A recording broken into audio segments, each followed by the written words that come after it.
오늘은 우리가 출애굽기 93번째 시간으로 모세의 기도라는 제목으로 같이 말씀을 나누도록 하겠습니다. 육을 가진 사람은 눈에 보이지 않으시는 영이신 하나님에 대한 바른 지식을 바르게 갖지 못하기 때문에 하나님께서 스스로 자신을 계시하여 우리에게 알려주십니다. 그것을 우리는 성경이라고 합니다. 그래서 이 성경 말씀을 통하여 영이신 하나님을 우리가 날마다 알게 되는 것이고 그 하나님을 만나게 되는 것입니다. 그리고 이 객관적인 하나님의 말씀이 우리들에게 찾아와 우리에게 날마다 그 말씀을 주실 때 우리에게 주관적으로 그 말씀이 다가오게 되고 그것을 내가 말씀을 받는다라고 표현하기도 합니다. 그래서 우리는 날마다 내가 만난 하나님 그리고 내가 받은 하나님의 말씀 그 하나님의 말씀을 가지고 하루하루를 살아가죠.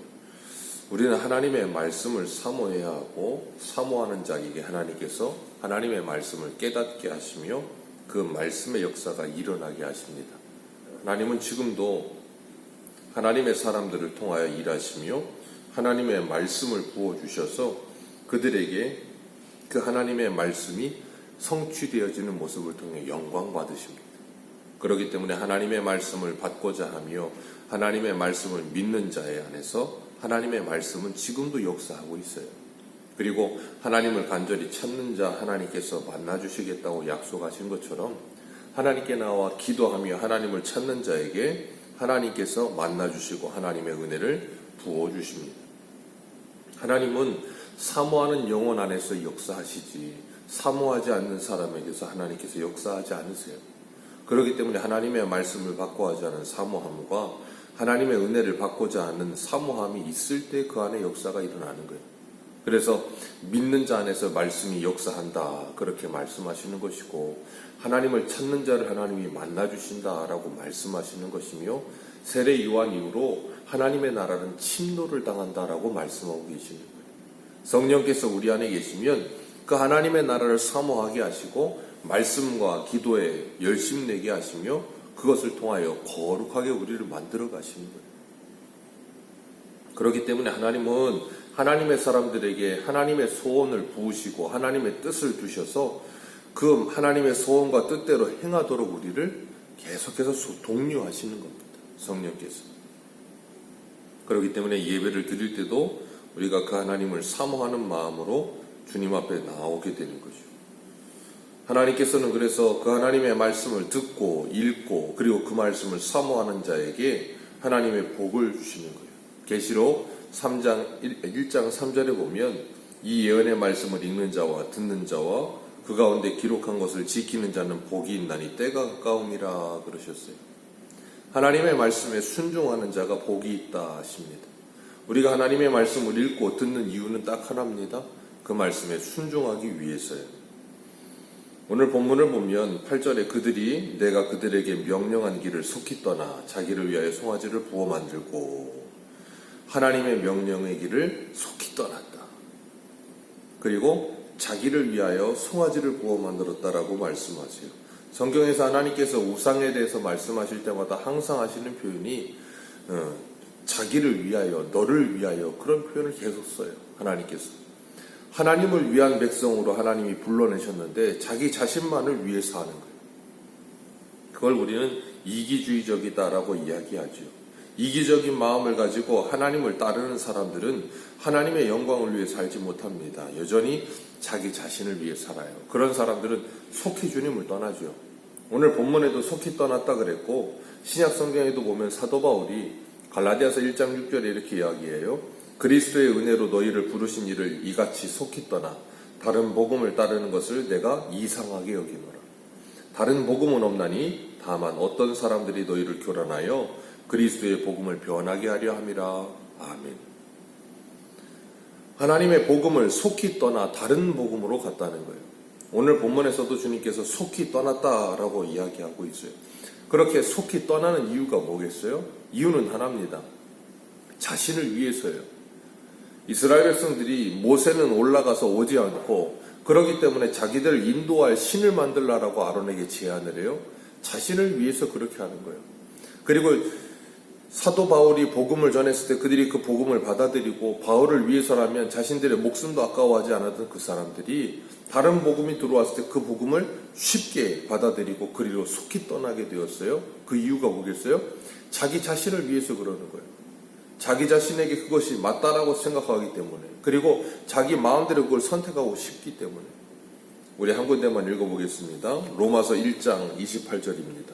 로마서 1장 28절.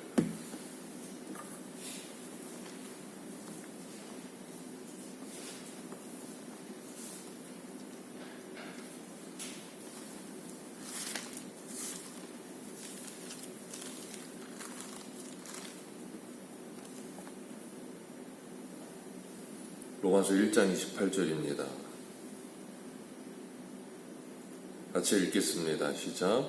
또한 그들이 마음에 하나님 두기를 싫어하며 하나님께서 그들을 그 상실한 마음대로 내어버려 두사 합당하지 못한 일을 행하게 하셨으니 곧 모든 불의, 추악, 탐욕, 악의가 가득한 자요, 시기살인, 분쟁, 사기, 악독이 가득한 자요, 수군수군하는 자요, 비방하는 자요, 하나님께서 미워하시는 자요, 능욕하는 자요, 교만한 자요, 자랑하는 자요, 악을 도모하는 자요, 부모를 거역하는 자요, 우매한 자요, 배약한 자요, 무정한 자요, 무자비한 자라. 그들이 이같이 일을 행하는 자는 사형에 해당한다고 하나님께서 정하신 줄을 알고도 자기만 행할 뿐 아니라 또한 그런 일을 행하는 자들을 옳다 하느니라. 아멘.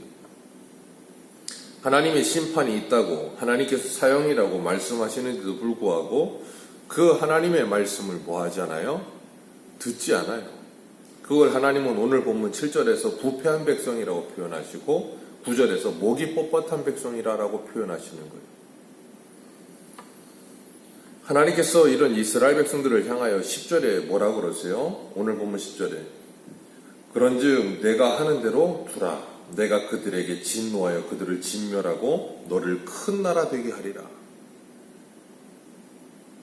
하나님께서 이 이스라엘 백성들 하나님을 속히 떠나 금송아지를 만들고 그것을 자기들의 하나님이라고 이야기하면서 거기에서 기뻐하고 뛰고 있는 그들을 하나님께서 다 진멸해 버리시겠다는 거예요.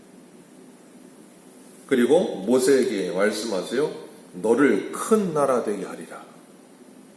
모세 개인적으로 생각해 보면 엄청난 기회고 영광입니다.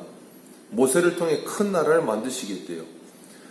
노아로 말미암아 시작된 민족이 아니라 아브라함을 통해 만들어진 후손이 아니라 모세로 다시 시작하시겠다는 거예요. 다 진멸하고.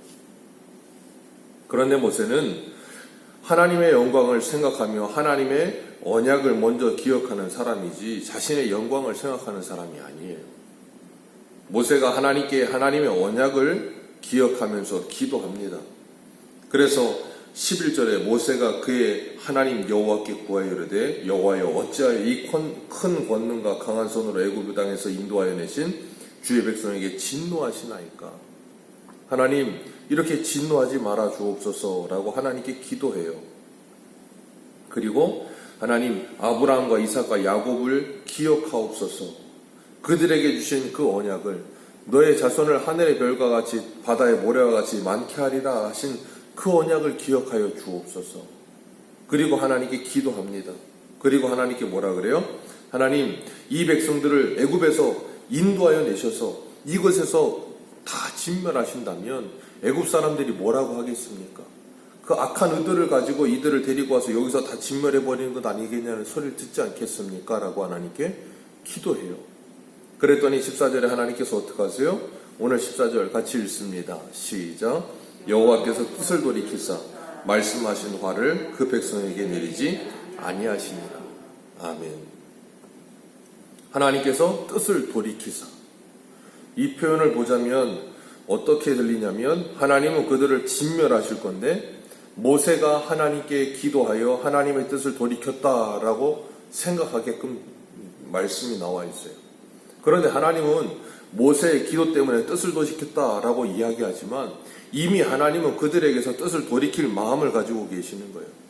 그리고 하나님께서 모세에게 그들을 진멸해 버리겠다라고 말씀하시면서 모세로 하여금 하나님의 마음을 이해하게 하고 하나님의 마음을 품고 그들을 위해 기도하게 하신 거예요. 그리고 모세가 그들을 위해 하나님의 심정을 품고 기도하였을 때 하나님께서 그 기도를 들으시고 응답하셔서 뜻을 돌이키시는 거예요. 그러니까 하나님은 이스라엘 백성을 용서하실 의도가 1도 없는데 모세가 기도했기 때문에 뜻을 돌이키신 것이 아니에요. 모세에게 이스라엘 백성들을 바라보면서 하나님의 심정이 동하여 그러하여금 기도하게 하시는 거예요. 그 모세의 중보 기도의 그 기도를 들으시고 그리고 하나님은 뜻을 돌이키시는 거예요. 하나님은 오늘도 우리를 하나님의 기도의 동역자로 부르시는 줄 기억하시길 바랍니다. 그리고 하나님의 마음을 우리에게 부으셔서 우리로 하여금 그 하나님의 심정을 가지고 기도하게 하시는 거예요. 이 세상에 하나님의 심판을 받아 마땅한 로마서 1장에 나오는 사형에 해당하는 모든 죄를 짓고 있는 그들을 하나님께서 우리로 하여금 바라보게 하시면서 그들 가운데 하나님의 진노와 그 하나님의 심판을 받을 수밖에 없는 백성들의 모습을 보며 애타고 안타까운 마음을 우리에게 품게 하시는 거예요. 우리가 금요일 날도 하나님께서 두루마리 책에 에스겔 2장에 있는 말씀처럼 안팎에 하나님의 애가와 애곡과 진노의 말씀이 가득하다 그랬어요. 그걸 본 사람들은 뭐하게 되어 있어요? 애통하는 마음을 가지고 하나님의 심판과 애가와 애곡을 받게 될 그들을 보면서 애타는 마음으로 기도하게 되어 있다 그랬어요. 그런 것처럼 하나님께서 우리들에게 그런 기도를 통해서 하나님의 뜻을 이루시고 마시겠다는 거예요. 어떤 뜻을요? 그들을 용서하시려는 하나님의 뜻을. 그래서 아브라함이 그 소돔과 고모라를 위해서 그 자기 조카 롯을 위해서 기도하게 하신 거예요. 모세는 이스라엘 백성들의 모습을 보면 심판을 받아 마땅하지만 하나님의 언약을 기억하고 그 하나님의 언약을 붙들고 하나님께 기도하는 거예요. 하나님의 이름의 영광을 위하여, 하나님의 언약을 성취하기 위하여, 자신의 영광이나 이스라엘 백성들의 어떤 그 무엇보다 하나님의 언약이 이루어지도록 하나님께 기도하고 있는 거예요. 우리가 금요일 날도 봤지만 그 하나님의 보좌 앞에서 하나님, 우리의 이 모든 억울함과 이 모든 하나님의 말씀과 증거를 가지고 순교한 우리들의 이 억울함을 왜 신원하여 주지 아니하십니까? 라고 기도할 때 하나님 뭐라 그래요? 흰옷을 입히고 잠시만 기다리라. 너희와 같은 이들이 오게 될 것이다. 기다려라고 말씀하셨어요. 그런 것처럼 하나님의 나라와 하나님의 뜻이 이루어지기를 간절히 바라는 사람은 하나님의 언약을 붙들고 하나님께 기도하는 거예요. 하나님께서는 그렇게 모세를 통하여 이스라엘 백성들을 용서하시는 모습을 통해 뭘 우리에게 보여주시는가 하면 하나님의 진노와 하나님의 심판을 받아 마땅한 우리들을 예수 그리스도를 통하여 구원하여 내시는 하나님의 그림을 예표적으로 보여주고 계시는 거예요. 그러니까 오늘날도 우리는 로마서 1장의 사형에 해당하는 그 모든 죄들을 짓고 살고 있음에도 불구하고 누구 때문에요? 예수 그리스도 때문에 우리가 하나님 앞에 용서함을 받는 것이고 예수 그리스도 때문에 우리가 하나님께 구원함을 받는 거예요. 그리고 오늘도 그 주님은 이런 애타는 마음, 이런 안타까운 마음, 이스라엘 백성들을 바라보시면서 이런 괴로운 마음을 모세에게 부으셔서 그 모세로 하여금 그들을 위해 기도할 수밖에 없게끔 만드시는 거예요. 그리고 그 기도를 들으시고 하나님께서 뭐 하세요? 그들을 용서하시고 돌이켜내시기를 원하시는 거예요. 그래서 지금도 하나님께서는 하나님의 사람들에게 하나님의 마음을 부으시는 거예요. 그러니까 중보 기도를 할 수밖에 없는 거예요. 내 가정을 위해서, 내 교회 식구들을 위해서, 이 나라를 위해서 하나님께서 그들에게 하나님의 마음을 부으시니까 애타서 견딜 수가 없는 거예요. 우리가 지난 주일 저녁에도 살펴봤지만 데살로니가전서 5장 23절과 24절에 이렇게 말씀하셨어요. 평강의 하나님이 친히 너희를 온전히 거룩하게 하시고 또 너희의 온 영과 혼과 몸이 우리 주 예수 그리스도께서 강림하실 때에 흠 없게 보존되기를 원하노라. 너희를 부르신 이는 미쁘시니 그가 또한 이루시리라. 하나님께서 그리스도의 강림하실 때까지 흠이 없이 보존하시기 위해 이 모든 일을 이루시리라 그랬어요. 어떻게 해요? 하나님의 사람들을 통하여 기도하게 하시고 하나님의 뜻이 이루어지도록. 그래서 하나님께서 하나님의 백성들을 만들어내시기 위해 뭐 하세요? 합력하여 선을 이루게 하세요. 하나님께서 하나님의 사람들에게 하나님의 마음을 부으시고 그들을 위해 기도하게 하시는 거예요. 그렇기 때문에 내가 신앙생활을 하는 데 있어서 나 혼자 무엇인가 대단해서 신앙생활이 되는 게 아니라 하나님이 나를 하나님의 은혜로 부으시고 또한 내 옆에서 나를 위해 지금도 중보하며 기도하는 이들이 있기 때문에 이렇게 내가 주님의 은혜 가운데 살 수 있는 거라는 거예요. 하나님께서는 우리에게 하나님의 언약을 기억하게 하시고 하나님의 말씀을 붙들게 하세요. 그리고 하나님의 언약을 붙들고 기도하는 사람들은 하나님께서 진멸치 않으십니다. 하나님께서 반드시 뜻을 돌이키시는 모습처럼 보이게 하나님이 뜻을 돌이켜 주신다니까요. 그렇기 때문에 우리가 잊지 말아야 될 것, 우리 가정에 문제가 많은 것이 문제가 아니라 모세와 같이 가정을 위해 눈물을 흘려 기도하는 사람이 없기 때문에 문제인 거예요. 교회에 문제가 많은 것이 문제가 아니라 교회를 위해 모세처럼 눈물을 흘려 기도하는 사람이 없기 때문에 문제인 거예요. 이 나라에 문제가 많은 것이 문제가 아니라 오늘날 나라가 뭐 문제가 많다고 얼마나 많이 말을 합니까? 그리고 얼마나 많은 사람들이 다 걱정합니까? 그리고 걱정한다는 그 명목 아래 얼마나 많이 욕을 해야 됩니까? 그런데 정말 나라를 위해서 모세처럼 애타는 마음으로 기도하는 사람을 찾아보기가 쉽지 않아요. 나라를 위해 걱정한다는 말은 많이 하는데 그리스도인들이 기도하지 않아요. 그게 가장 큰 문제고 가장 큰 걱정이에요. 우리가 정말 이 나라를 위한다면 10년 걱정하는 것이 아니라 10분 기도하는 게 더 능력이 있다는 걸 믿으시길 바랍니다. 우리 가정을, 우리 교회를 정말로 생각한다면 가정과 교회를 위해 모세처럼 하나님께 기도하는 사람, 하나님이 지금도 그 사람을 찾으세요. 그리고 그 사람에게 하나님의 마음을 부으세요. 그래서 그가 그 하나님의 마음을 가지고 하나님께 기도할 때 하나님께서 그 뜻을 돌이키세요. 지금 하나님께서 뜻을 돌이키시려고 하나님의 사람을 지금 찾으시는 거예요. 그렇기 때문에 오늘도 우리가 이 아침에 주님의 마음을 품고 하나님께서 우리에게 주신 그 마음을 품고 정말 하나님께서 우리에게 기도하게 하시는 그 사람의 이름을 불러가며 그를 위해 기도할 때 하나님께서 우리를 통해 그 사람을 변화시키시고 우리의 기도를 통해 하나님께서 그 사람에게 하나님의 은혜를 부으실 줄 믿습니다. 이 하루도 내 옆에 있는 이웃을 위해, 내 가정을 위해, 이 교회와 이 나라를 위해 기도하는 우리 모두가 되시기를 주님의 이름으로 축복합니다. 기도하겠습니다.